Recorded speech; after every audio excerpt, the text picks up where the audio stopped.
کہ جو اچھی طریقے سے کسی مسئلہ و مسائل کو محقق طور پر، مدلل طور پر، مائع ریفرنسنس کے، مائع دلیل کے وہ بات کو پیش کر سکے۔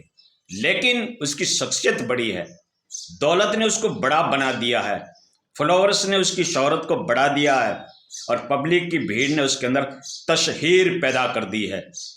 تو ظاہر بات ہے کہ لوگ اس عوام الناس جو ہے، عوام الناس کا جو بڑا طبقہ ہے، وہ اس کی بات کو ایکسیپٹیبل کریں گے، سویکار کریں گے، تسلیم کریں گے، عزت کی نگاہ سے دیکھیں گے۔ اور ایک غریب عالم جو جھونپڑی میں رہتا ہے، اس کی بات میں چاہے کتنا وزن ہو، چاہے کتنی بڑی مدلل ہو، کتنی بڑی محقق ہو، کتنی بڑی ریفرنسز اور ارجومنٹ کے ساتھ بات ہو، وہ اس کو ٹھکرا دیں گے۔ یہ تو معیار ہو گیا ہمارا، عوام کا، آج کے دور کا، آج کا ماحول، آج کا انوائرمنٹ یہ بتا رہا ہے کہ ہم اس شخصیت کی عزت کرتے ہیں۔ ہرنی کو کسی نے کہا کہ آپ تو بہت بڑی چالاک ہو، لیکن آپ نے مار کیسے کھا لی؟ تو ہرنی نے کہا کہ جو آنے والا شکاری آیا تھا اس کی لمبی داڑھی تھی، وائٹ کپڑے تھے، ہاتھ میں تسبیح تھی، اونچا پاجامہ تھا، نیچا کرتا تھا، اور نظریں جھکا کے چل رہا تھا۔ میں نے سمجھا کہ یہ شخص میرے اوپر گولی نہیں چلائے گا۔ تو کبھی کبھی انسان ایسے مار کھا لیتا، ٹھیک ہے نا؟ ہاں، اور ہم اس کو اکابرین کا نام دیتے ہیں، اور ہم اس کو کہتے ہیں ہمارے بڑے ہیں، ہم سے زیادہ جانکار ہوں گے، ٹھیک ہے نا دوستو؟ تو علم جو ہے یہ کسی کی باپ کی وراثت نہیں ہے، ٹھیک ہے نا؟ علم ایک جھونپڑی میں رہنے والا ایک غریب آدمی بھی سیکھ سکتا ہے، اور ایک امیر بھی سیکھ سکتا ہے۔ صلاحیتیں، دماغی وسعت، دماغی ادراک، یہ اللہ تعالیٰ نے مختلف پیدا کیا۔ حافظہ جسے کہا جاتا ہے، میموری جسے کہا جاتا ہے، یہ ایک اللہ تعالیٰ نے مختلف پیدا کی۔ بعض انسان ایسے ہیں جن کے دماغ کمپیوٹر کی حیثیت رکھتے ہیں، کمپیوٹر بھی سارا فیل ہو جاتا ہے۔ اس طریقے کی ان کی میموری، ان کی ذہنی جو یادداشت جسے کہتے ہیں، وہ اس طریقے کی ہوتی ہے کہ ایک بات سن لیا بس اس کو نوٹ کر لیا۔ جیسے مثال دی جا سکتی ہے، ہمارے پرانے عالموں کے اندر انور شاہ کشمیری کی مثال دی جا سکتی ہے، واقعی علمی شخصیت ہے، داد دینی پڑے گی۔ ایک بار کتاب دیکھتے بس اس کو برزبان یاد ہو جاتی، دوبارہ دیکھنے کی ضرورت ہی نہیں ہے۔ تو دوستو ایسی ایسی علمی شخصیات بھی گزری ہے، ایسے ایسے محدثین کرام بھی ہوئے جن کو حدیث کے اندر خوشبو آ جایا کرتی تھی، اور یہ پہچان لیتا تھا کہ یہ اللہ کے نبی کی حدیث ہے۔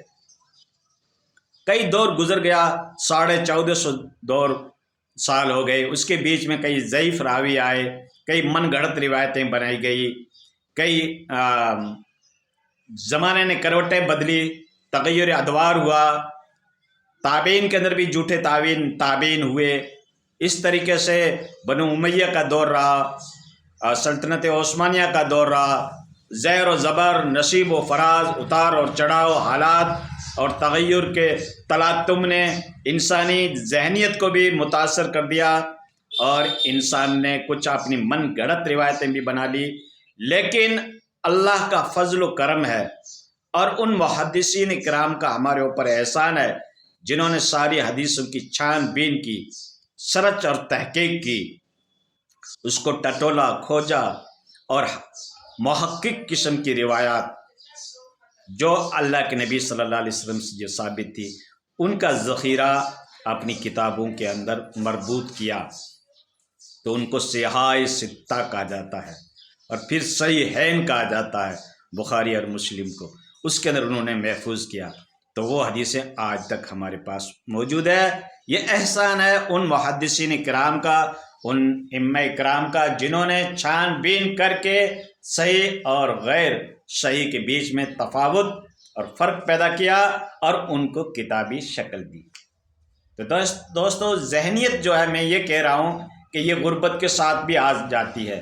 ذہنیت جس کو کہتے ہیں، ذکاوت جس کو ذہن، اس صلاحیت، کمپٹیشن، ایبیبلٹی، استعداد، وہ غریب آدمی کے اندر بھی ہو سکتی ہے، پھٹے پرانے کپڑے والوں کے پاس بھی ہو سکتی ہے، چھوٹی داڑھی والے کے پاس بھی ہو سکتی ہے، ضروری نہیں کہ جس کو آپ ذہنیت والا شخص سمجھتے ہو، جس کو آپ سمجھتے ہو کہ یہ علم کا سمندر ہے، بحر العلوم ہے، اس کی علم کی وساست کا کیا کہنا، اتنی بڑی کوسٹلی گاڑی میں آئے، اتنے بڑے مریدین ہیں، اتنا بڑا ویٹ اور انتظار کے بعد شخصیت پہنچی ہے، تو یہ تو بہت بڑا ہوگا، ٹھیک ہے نا۔ بڑا بھیا تو کیا بھیا، جیسے پیڑے کھجور، پنچھی کو تو چھایا نہیں اور پھل لگتا اتی دور۔ تو دوستو ہمارا یہ جو آج کل کا جو معیار ہو گیا ہے پرکھنے کا کسی کی شخصیت کو، اللہ ہی بہتر جانتا ہے کسی پہ کیا گزرتی ہے، کسی کے دل میں کیا ہے، اور کون کتنا علم رکھتا ہے، کتنی صلاحیت رکھتا ہے، کتنی کمپٹیشن رکھتا ہے، کتنی استعداد رکھتا ہے۔ پھر یہ الگ الگ فیلڈ ہیں، ٹھیک ہے نا۔ ایک انجینئر کے پاس اگر آپ میڈیسن تلاش کرنے جائیں گے تو ان کا دماغ خراب ہو جائے گا، حالانکہ بہت قابل آدمی ہے لیکن اپنے فن کے اندر قابل ہے۔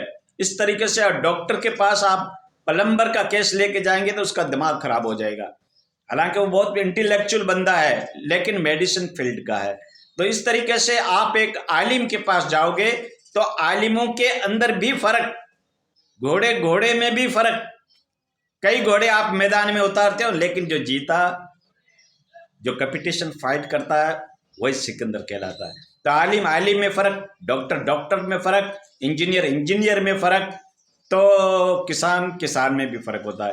ایک کسان وہ ہوتا ہے جو آپ بیج بو دیتے ہو تو اسی ٹائم اندازہ لگا دیتا ہے، بیج کے جو کمپل باہر نکلتے ہیں اسی وقت اندازہ لگا دیتا ہے کہ اتنی بوری اناج ہوگا، اسی کو کہا جاتا ہے اصلی کسان۔ اس میں 19-20 کا فرق آ سکتا ہے۔ تو دوستو کسان میں فرق، گھوڑے میں فرق، ڈاکٹر میں فرق، انسان میں فرق، عالم کے اندر فرق۔